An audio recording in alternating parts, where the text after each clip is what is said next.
In this video, we will discuss programming a handpiece position on a CP5 or CP5i control pad. Begin by pressing the Options menu button.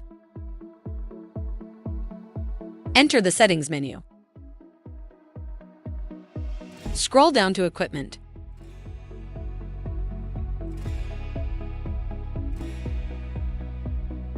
Then to Delivery.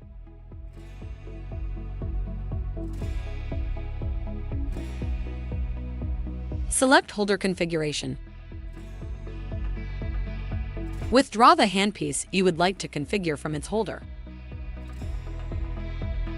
Select Assign Instrument. Confirm that you would like to reassign the instrument.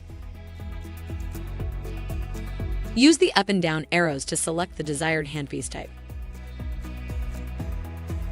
In this example, an ultrasonic handpiece is chosen. Press Select to save the new handpiece type.